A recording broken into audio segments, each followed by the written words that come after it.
Ever notice how your heart races when you're stressed out, or how sometimes you feel like shutting down completely when life just gets overwhelming? What if I told you there was a roadmap in your body that connects all the dots and explains it, and that we're able to change how it makes you feel?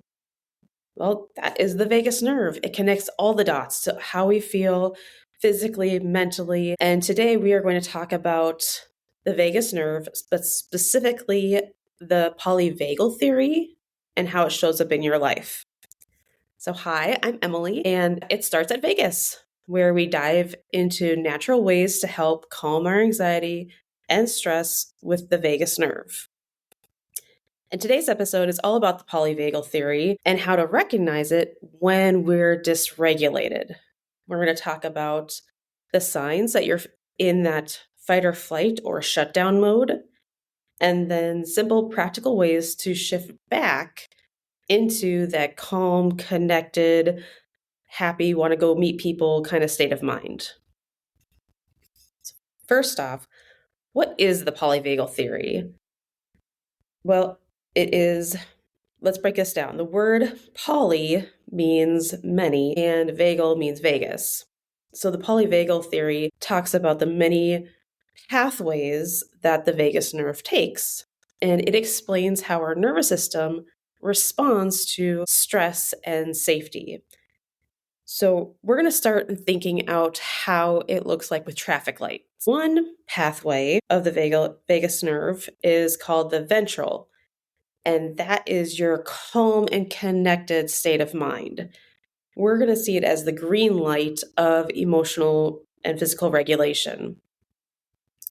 Then we're going to talk about the sympathetic nervous system, and that's when you're in like fight or flight, and that is our yellow light.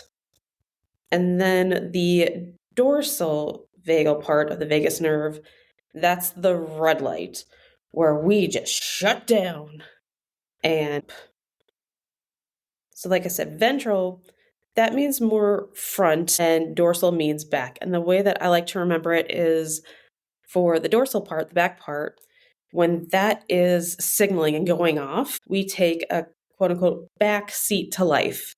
So dorsal means back. We take a back seat to what's going on and we just shut down. And the dysregulation happens when we get stuck in that yellow or red state of mind. So our sympathetic nervous system is going off and that dorsal part of the vagus nerve is flaring, and you're deciding if you need to fight, or just freeze. So that's kind of the science and visual part for the polyvagal theory.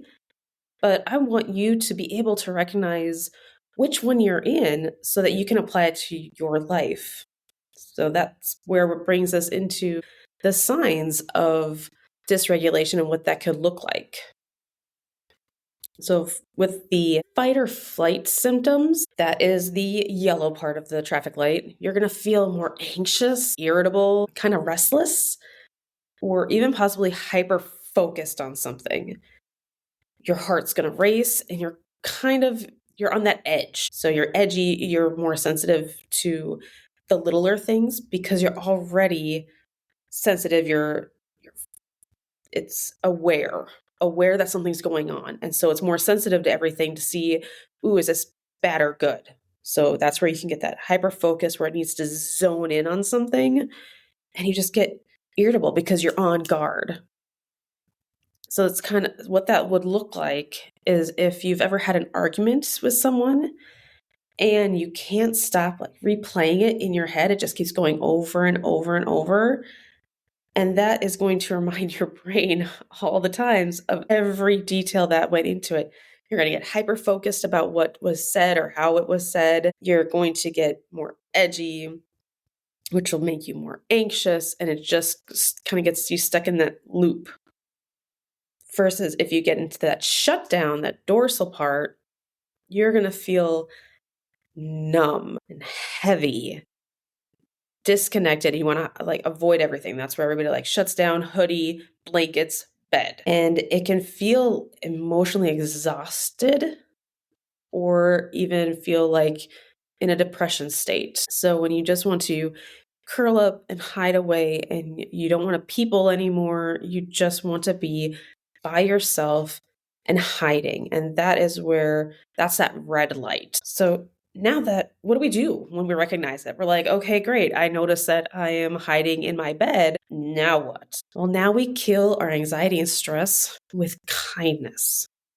We're nice to our body. We recognize, hey, you're having a hard time. Let me help you through this. So we're going to shift out of that dysregulation mode into the calm part, that green light. When we're in that fight or flight, the yellow, we're going to do grounding. Grounding is super helpful. Just take off your shoes, your socks, put your feet in the grass, take some slow breaths, breathe in, slowly exhale. And that is a good grounding technique. But it's winter right now and it's cold. And you're like, that's probably not going to be what I want to default to. Great. So maybe you can be in your house and just start dancing and moving in ways. And my favorite one is like to wiggle, because you can just activate all these different parts in your body when you wiggle. Or you want to connect to a friend. Call your friend up and say, hey, what are you doing? Let's go meet for lunch. And you can have that eye contact with people, and they can help you realize that you're in a safe spot. Nothing's coming at you at this moment. You might need to talk it out. But when you pick the right friend, they're going to be like, okay, you are trying to help yourself out here. Let's go for lunch and just chat, maybe laugh. It's a great tension release. But if you're in that shutdown mode and you're hiding from the world, you're like, I am not going to go outside for lunch. I am not going to see people, and that is just where I'm at. I am here in my space. Okay, well, now we need to do some gentle activation for yourself. You need to start small because you need that win right away. You need to get that reward. So just wiggle your toes, stretch in your bed, maybe like stand up and stretch, or again, just that gentle wiggling. So maybe you're not in full dance mode. Maybe you just need to sway and just feel that rhythm of back and forth. And if it's possible, if you live with someone, you can just be like, hey, can you just sit with me? We don't have to talk. I just need you to be here. And if they like that physical touch and you like the physical, like maybe just hold hands or a hug. Hugs are great. They give out all kinds of hormones to help you feel better. And that, again, helps you have a gentle, again, kill it with kindness, a gentle way for you to start feeling safer, so that you want to start seeing people and then getting yourself out of that shutdown mode. You can also just step outside, even a moment, or let the sunlight in. I know that when we do shutdown, we often want to like close the drapes and hide, but open it up. Let that sun come in, let it hit your face, go outside, take a breath or two of fresh air, and just disrupt that shutdown. And these are all tools that we can help when we get overstressed and over anxious. And these are just little things that we can do. Again, we want that easy win. We do, because it's overwhelming and we're not trying to add more to it. We're trying to make it easier. So we need easy tools. You just have to. So remember, when you're in that dysregulation mode, it's your body's way of protecting you. It's a really good thing.